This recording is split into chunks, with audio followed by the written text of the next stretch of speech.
विद्युत जैसे ही कमरे में आया तो अलारा झट से उसके गले जा लगी। अलारा इस वक्त काफ़ी डरी हुई सी लग रही थी और हल्का हल्का काँप भी रही थी, क्योंकि उसे डर था कि कहीं विद्युत की फैमिली उसे न अपनाए, कहीं विद्युत अपनी फैमिली वालों की बात में न आ जाए। सब ठीक है अलारा। उसकी स्थिति को समझ विद्युत ने काफ़ी नरमी से उसके बालों में हाथ फिराते हुए कहा, मैंने पहले ही कहा था कि एक बार फैमिली को बता देते हैं, लेकिन आपने मेरी बात नहीं सुनी। अगर सुन लेते तो अभी ये इतना हल्ला नहीं हो रहा होता। अगर हम पहले फैमिली वालों को बता देते कि हम शादी करने वाले हैं, तो वह हमें शादी करने ही नहीं देते। और हल्ला मचता है तो मचे, मुझे कोई फर्क नहीं पड़ता। एक बार फिर से विद्युत का चेहरा सख्त हो गया था। अलारा आगे कुछ नहीं बोली और वापस से उसके सीने से लग गई, तो वहीं विद्युत ने भी उसे कसकर अपनी बाहों में जकड़ लिया। क्या आप ये बात पहले से ही जानते थे कि विद्युत और अलारा एक दूसरे को पसंद करते हैं?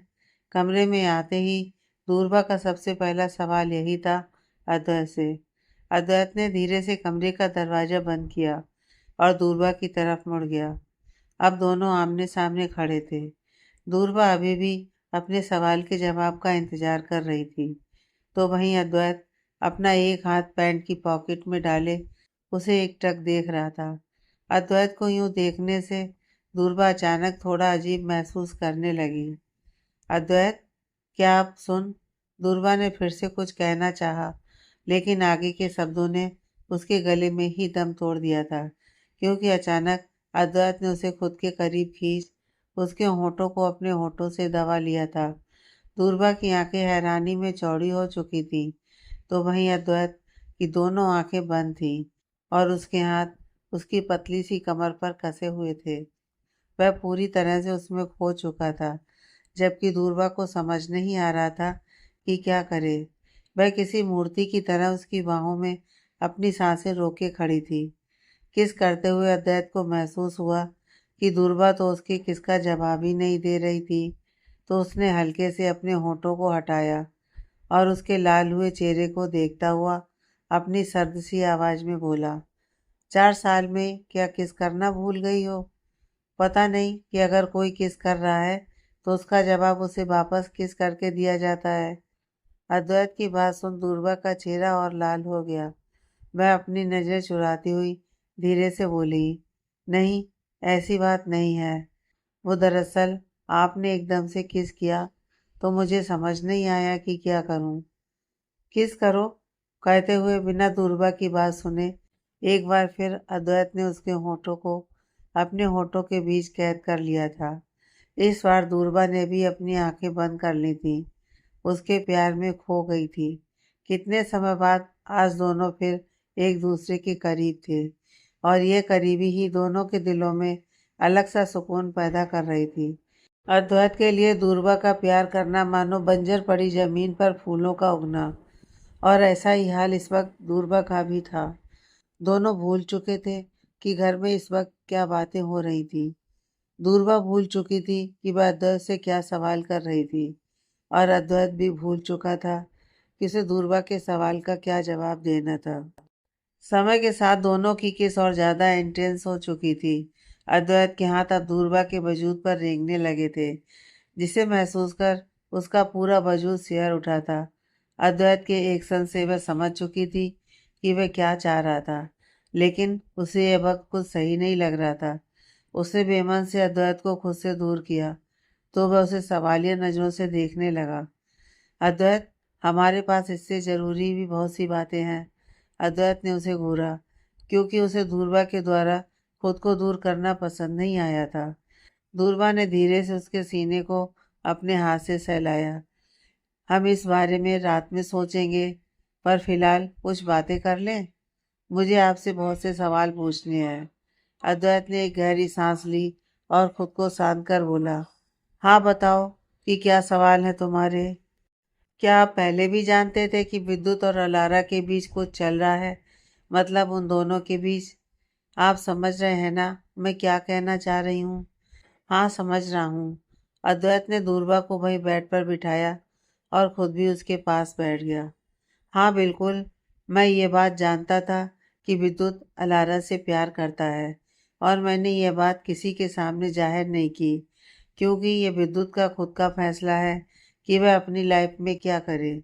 और अलारा यहाँ क्या कर रही थी, पूरी बात तो मुझे भी नहीं पता, लेकिन विद्युत ने मुझसे कहा कि उसकी जान को खतरा है, तो उसे हमारी मदद की ज़रूरत है, इसलिए वह यहाँ रह रही है।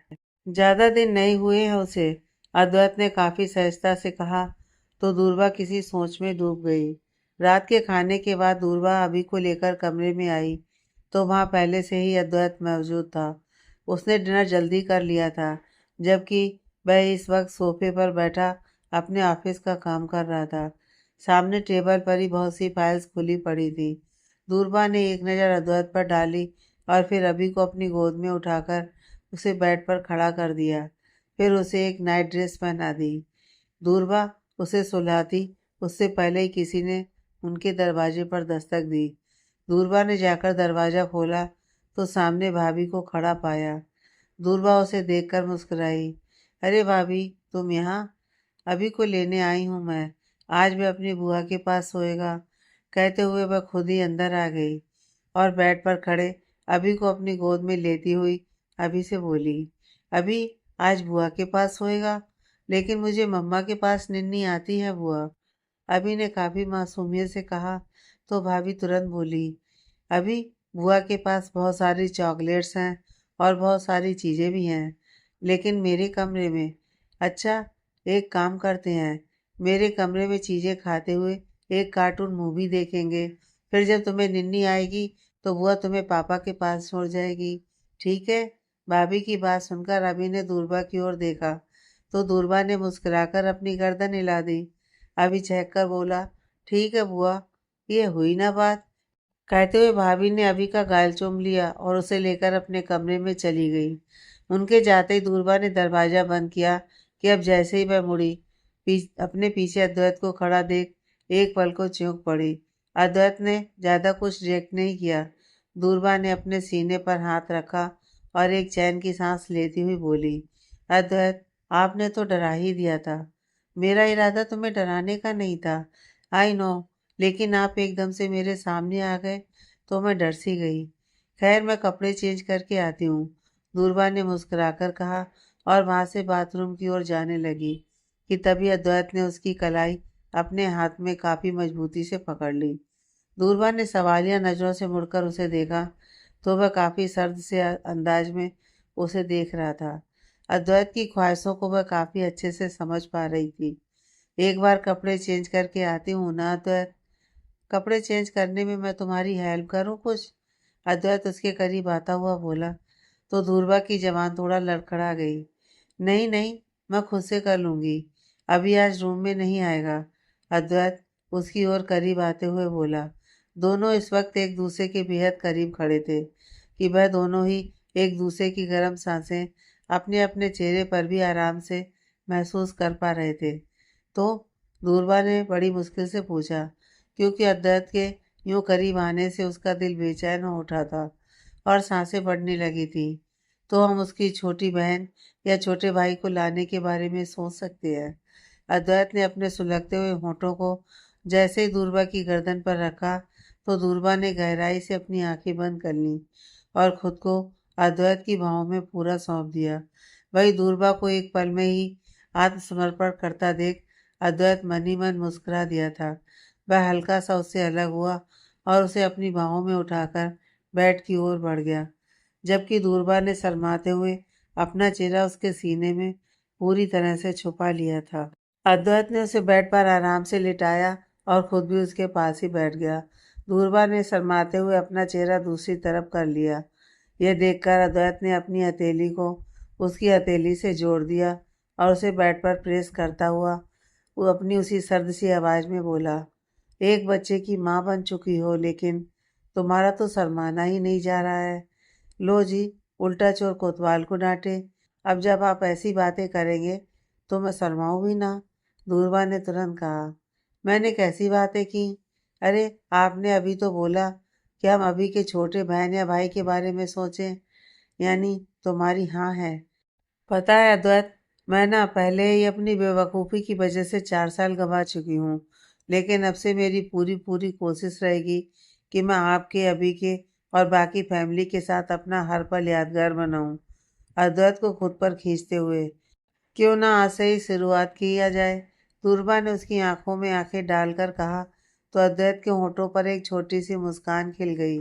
उसने बिना किसी देर के झट से दूरबा के होठों को अपने होठों की गिरफ्त में ले लिए थे, जबकि दूरबा के हाथ धीरे धीरे अद्वैत के बालों में, गर्दन और उसकी पीठ पर चल रहे थे।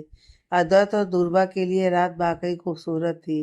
इतने सालों की दूरी के बाद आज दोनों एक साथ थे। दूरबा ने उम्मीद तो नहीं की थी कि यह सब इतनी जल्दी ठीक हो जाएगा, लेकिन वो खुश थी, क्योंकि अद्वैत ने उसे ब्लेम न करके समझा था, उसकी दशा को समझा था। और यह सच भी था कि अगर उसे सच्चाई पता होती तो वह कभी भी अद्वैत को छोड़कर नहीं जाती, कभी भी नहीं। तो वहीं विद्युत और अलारा के कमरे का भी माहौल थोड़ा शांत सा ही था। अलारा बेड पर बैठी लगातार कुछ सोचे जा रही थी, जबकि विद्युत उसकी गोद में अपना सिर रखे लेटा एकटक उसे देख रहा था।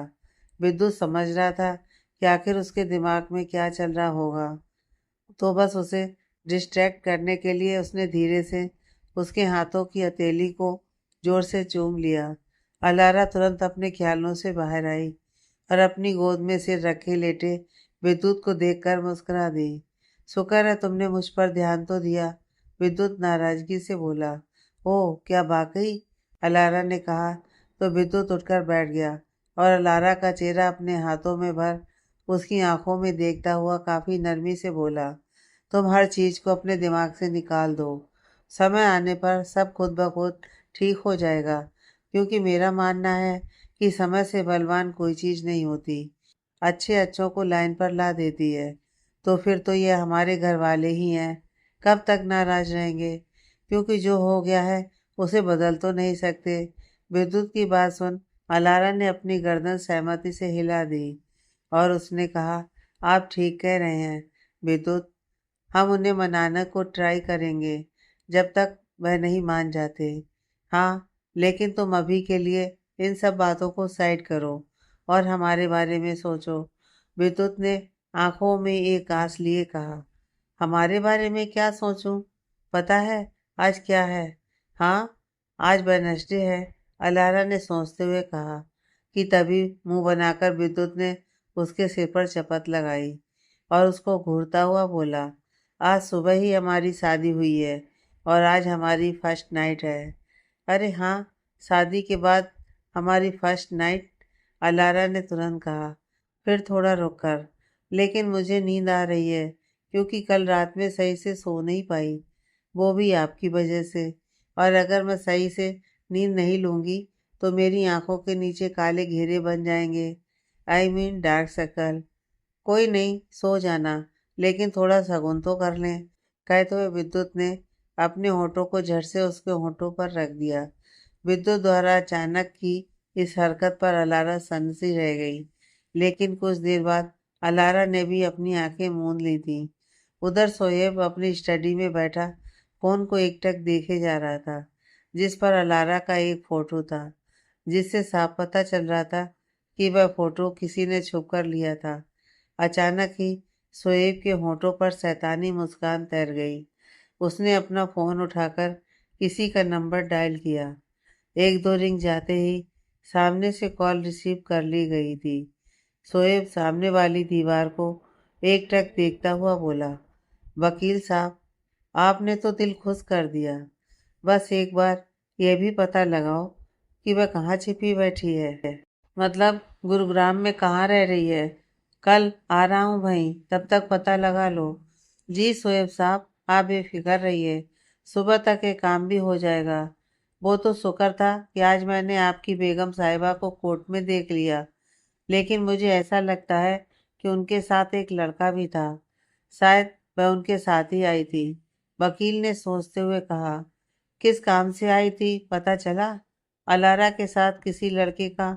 सुन शोएब के भाव गंभीर हो गए। नहीं, क्योंकि मैंने तो सिर्फ उन्हें कोर्ट से बाहर निकलते हुए देखा था, और जो मैंने आपके साथ फोटो भेजी वो भी मैंने काफ़ी जल्दीबाजी में ली थी। हाँ, सुबह तक पता लगाओ और मेरे पास वो एड्रेस भेजो।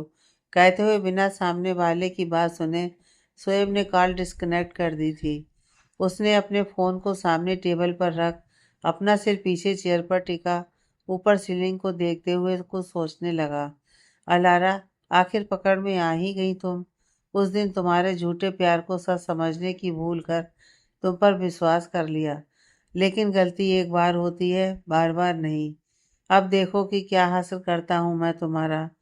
कहते हुए अचानक उसके चेहरे के भाव गुस्से में तब्दील हो गए थे। अगली सुबह विद्युत और अलारा का कमरा, जहाँ दोनों ही सुकून की नींद सोए हुए थे। अलारा की नींद पहले खुली। उसने जैसे ही अपनी आंखें खोली तो सबसे पहले उसे विद्युत का चेहरा नजर आया। यह देखकर उसके होठों पर प्यारी सी मुस्कान तैर गई। उसने आगे बढ़कर विद्युत के माथे को चूमा और बेड से नीचे उतर बाथरूम में चली गई। कुछ देर बाद वह बाहर आई तो विद्युत उठ चुका था, लेकिन उसके चेहरे पर एक उदासी थी। विद्युत को उदास देखकर अलारा उसके पास आई और उसकी चिन पर अपना हाथ रख उसका चेहरा ऊपर उठाते हुए बोली, सुबह सुबह यूं मुंह क्यों लटका हुआ है आपका?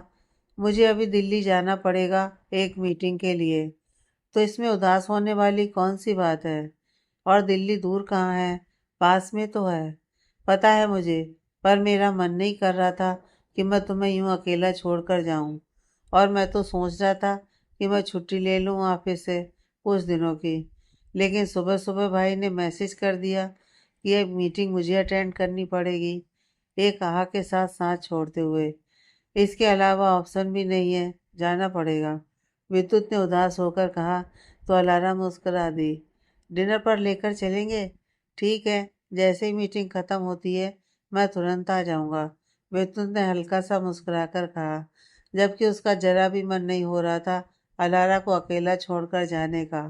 विद्युत एक मीटिंग अटेंड करने के लिए दिल्ली जा चुका था। वहीं अद्वैत भी अपने ऑफिस के लिए निकल गया था।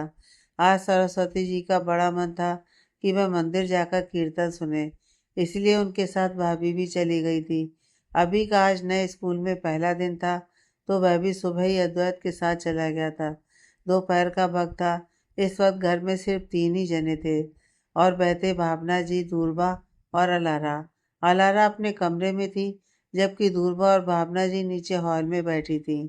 दूरबा भावना जी को समझा रही थी कि जो हो गया अब उन्हें भी अपना लेना चाहिए, लेकिन भावना जी तो जैसी ये सच्चाई स्वीकारने की हालत में ही नहीं थी और ना वह दूरबा की किसी भी बात को समझ रही थी। उन्हें विद्युत का अलारा से शादी करना एक बेवकूफ़ी ही लग रही थी। फिर तुनक कर भावना जी अपने कमरे में चली गईं। दूरबा ने अपना सिर नामे हिला दिया कि तभी किसी ने डोरबेल बजाई। दूरबा ने एक नज़र दीवार पर डाली, जिसमें दोपहर के 12 बजे हुए थे। इस वक्त कौन आया होगा, सोचकर वह अपनी जगह से उठी और जाकर दरवाज़ा खोला कि अपने सामने बहुत से हट्टे कट्टे लोगों को देख एक पल के लिए डर सी गई। कौन हो तुम सब और यहाँ कैसे आए? क्या काम है तुम लोगों को? ना चाहते हुए भी दूरबा की जवान घबराहट में कांप गई थी। उनमें से कुछ लोग साइड हटे और सोए पीछे से निकल आगे आया। अब वह दूरबा के एकदम सामने खड़ा था। सोएब के चेहरे पर एक अजीब सी चमक थी, जिसे दूरबा समझ नहीं पा रही थी। या यूं कहें कि एक साथ इतने लोगों को खड़ा देख उसे कुछ सही वाइब नहीं आ रही थी। दूरबा ने डरते हुए अपने कदम पीछे खींचे और एकदम से दरवाज़ा बंद करने को हुई, लेकिन वह दरवाज़ा पूरी तरह बंद कर पाती उससे पहले ही शोएब ने एक लात दरवाजे पर मारी, जिससे दरवाज़ा पूरा खुल गया और दूरबा लड़खड़ाकर फर्श पर अंदर की तरफ गिर गई। अबे, अपने गार्ड्स की ओर देखकर, मुफ्त का खाना खिलाने नहीं लेकर आया तुम लोगों को यहाँ। पकड़ो इस लड़की को। दूरबा की ओर देखकर, बड़ी चालाक बन रही है, हमारे मुंह पर ही दरवाज़ा बंद करने की कोशिश। शोएब ने भड़कते हुए कहा, नहीं नहीं, मुझे छूना भी मत, वरना मुझसे बुरा कोई नहीं होगा। कहते हुए दूरबा तुरंत फर्श से उठी, लेकिन शोएब के दो गार्ड्स ने आगे बढ़कर दूरबा को पकड़ लिया। दूरबा भी नाकाम कोशिश करने लगी खुद को उनकी पकड़ से आज़ाद करवाने की, लेकिन कहाँ दूरबा, जो अब कमज़ोर सी, और कहाँ ये हट्टे कट्टे गार्ड्स। छोड़ दो मुझे, वरना अच्छा नहीं होगा। दूरबा खुद को छुड़वाने की कोशिश करती हुई चिल्लाकर बोली। अगर तुम थोड़ी देर चुप न रही तो यह तुम्हारे हक में अच्छा नहीं होगा। वैसे भी मुझे तुमसे कोई मतलब नहीं है। बस मुझे ये बताओ कि अलारा कहाँ है। शोएब उसके सामने खड़ा होता हुआ अपनी सर्द सी आवाज़ में बोला, यानी ये अलारा के लिए आए हैं? ओ गॉड! मतलब जिन लोगों से अलारा को खतरा था, जिस वजह से वह यहाँ रह रही थी, ये वही तो नहीं है। अब क्या करूं? दूरबा मन ही मन बोली। घबराहट उस पर इस वक्त अख्तियार थी। कौन अलारा? हम नहीं जानते किसी अलारा को। दूरबा ने घबराते हुए साफ इनकार कर दिया था, जबकि शोएब को उसकी इस बात पर जरा भी भरोसा नहीं हुआ। वह उसे शक भरी नजरों से देखता हुआ अपनी उसी सर्द सी आवाज में बोला, तो तुम कह रही हो कि तुम किसी अलारा को नहीं जानती? हाँ हाँ, नहीं जानती मैं किसी अलारा को। ये सब क्या हो रहा है? और तुम लोगों ने दूरबा को क्यों पकड़ा हुआ है? छोड़ो इसे। मैंने कहा छोड़ो इसे। बाहर से आती आवाजें सुन भावना जी वापस अपने कमरे से बाहर आईं तो सामने का नजारा देख दंग सी रह गई थी। लेकिन वह तुरंत ही दूरबा की ओर बढ़ गई थी, ये कहते हुए, आंटी जी, हमें ना आपसे मतलब है और ना ही आपकी इस दूरबा से। हमें तो बस एक ही से मतलब है, और वह है अलारा। अगर अलारा यहाँ है तो बता दीजिए, वरना मजबूरन हमें घर के चप्पे चप्पे को छानना पड़ेगा। इसमें आपका ही नुकसान है। शोएब ने अपने गार्ड से दूरबा को छोड़ने का इशारा किया और खुद भावना जी की ओर मुड़ गया। भावना जी ने दूरबा की ओर देखा, जो उन्हें इशारे से मना कर रही थी। लेकिन भावना जी को लगा ये मौका सही है अलारा से पीछा छुड़वाने का। उन्होंने बिना कुछ सोचे समझे और बिना कुछ कहे सीढ़ियों की ओर इशारा किया। शोएब उनका इशारा तुरंत समझ गया था। वह चेहरे पर शैतानी मुस्कान लिए सीढ़ियों की ओर बढ़ गया, जबकि दूरबा ने परेशान होकर भावना जी की ओर देखा। फिर ऊंचा सा चिल्लाकर बोली, अलारा, अलारा, दरवाजा मत खोलना प्लीज, अलारा। वह आगे कुछ बोल ही नहीं पाई, क्योंकि शोएब के साथ आए एक गार्ड ने उसके मुंह को अपने हाथ से ढक दिया था। दूरबा बोलने के लिए मचल रही थी, लेकिन आवाज मुंह में ही दबकर रह गई थी और आंखें आंसुओं से लबरेज हो गई थी, क्योंकि अब उसे सारा मामला हाथ से निकलता हुआ नजर आ रहा था। तो वहीं अलारा, जो कि अपने कमरे में बैठी विद्युत से फोन पर बात कर रही थी, लेकिन दूरबा की चीखती सी आवाज उसके कानों में जरूर पड़ी थी, और यही चेक करने के लिए उसने विद्युत को कहा, आप एक मिनट रुकिए, मुझे लगा कि दूरबा बुला रही है। एक बार मैं चेक करके आती हूँ। ठीक है, जल्दी आओ और कॉल मत काटना। अच्छा बाबा, नहीं काट रही, अलारा मुस्कुराकर बोली, और फोन को वहीं बेड पर छोड़ उसने दरवाजा खोल रेलिंग से झांक कर नीचे देखा, तो नीचे का नज़ारा देख वह भी चौंक गई थी। बहुत से गार्ड हॉल में खड़े थे और एक गार्ड ने दूरबा का मुंह दबाया हुआ था। तभी उसकी नज़र शोएब पर गई, जो सीढ़ियां चढ़ रहा था। अब तक शोएब की नज़र भी अलारा पर पड़ चुकी थी। अलारा की आंखों में अचानक खौफ उतर आया।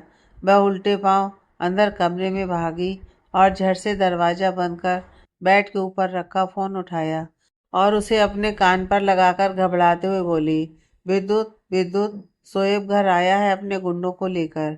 वो मुझे ले जाएगा। प्लीज आ जाओ, मुझे बचाओ। भाई, उसकी बात सुन विद्युत के माथे पर चिंता की लकीरें उभर आई थी। अलारा, रिलैक्स, हिम्मत से काम लो। मैं बस अभी आ रहा हूँ। प्लीज जल्दी आइएगा, वरना वो मुझे अपने साथ ले जाएगा। कहते हुए एकाएक उसका गला रुन चुका था। उसकी आवाज में एक अजीब सा डर था, जिसे विद्युत काफी अच्छे से समझ रहा था।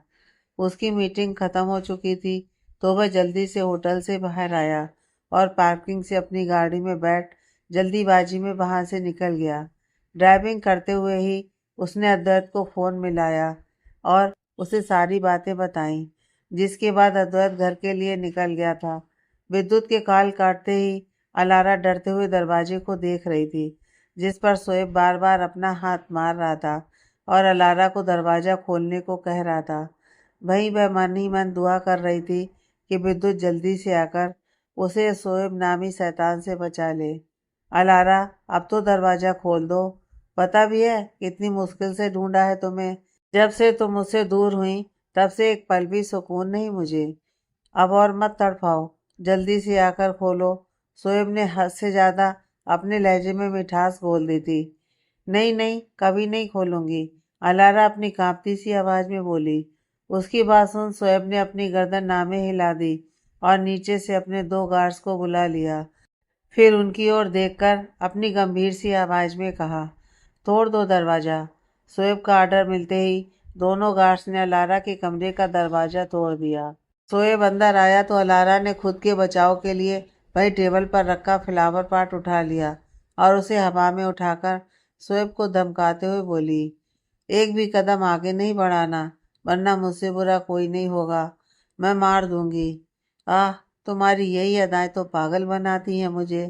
शोएब चेहरे पर एक डेविल स्माइल लिए उसकी ओर अपने कदम बढ़ा रहा था और अलारा डरते हुए अपने कदम पीछे खींच रही थी। लेकिन कुछ देर बाद अलारा को एहसास हुआ कि वह पीछे दीवार से जा लगी थी। उसके कदम खुद ब खुद रुक गए। अब उसके पास शोएब से बचने का कोई रास्ता नहीं था। शोएब जल्दी से उसके सामने आया और उसके हाथ से फ्लावर पॉट छीनकर नीचे गिरा दिया। पॉट गिरते ही 100 टुकड़ों में बट गया। उसने अलारा को संभलने तक का मौका दिए बगैर एक जोरदार तमाचा अलारा के गाल पर रसीद किया। अलारा का मुलायम सा गाल पल में लाल हो गया था। उसने बड़ी बेदर्दी से उसके बालों को अपनी मुट्ठी में पकड़ा और अपनी खतरनाक सी आवाज में बोला, अब कहाँ भाग कर जाओगी अलारा बेगम? लगता है खौफ खत्म हो गया। चलो जरा ताज़ा कर देता हूँ। कहते हुए वह अलारा को उसके बालों से पकड़ कर ही घसीटते हुए नीचे ले आया, जबकि अलारा उससे खुद को छोड़ने की भीख मांग रही थी। लेकिन शोएब ने उसकी जरा भी नहीं सुनी और ना उसके रोने पर ध्यान दिया। मॉम, दूरबा, बचाओ प्लीज। अलारा तड़प कर रोते हुए उनको देख रही थी। दूरबा को तो गार्ड्स ने पकड़ा हुआ था, इसलिए वो मजबूर थी। पर भावना जी तो किसी भी बंदिश में नहीं थी, लेकिन फिर भी वह उसे नहीं बचा रही थी। या यूं कहें कि शायद उन्हें अलारा से इस वक्त कोई मतलब ही नहीं था। वह तो बस उसे अपने बेटे की जिंदगी से बाहर फेंकना चाहती थी और इससे अच्छा मौका उन्हें मिल ही कहाँ सकता था। मॉम, अलारा के मुंह से मॉम शब्द सुन शोएब रुक सा गया। फिर अलारा के जबड़े को बड़ी बेदर्दी से पकड़ते हुए, मॉम से क्या मतलब है तुम्हारा अलारा? मेरी शादी हो चुकी है शोएब, प्लीज अल्लाह के वास्ते अब तो मुझे बख्श दो। अलारा ने जैसे ही ये कहा, शोएब ने गुस्से में एक और तमाचा उसके गाल पर रसीद कर दिया।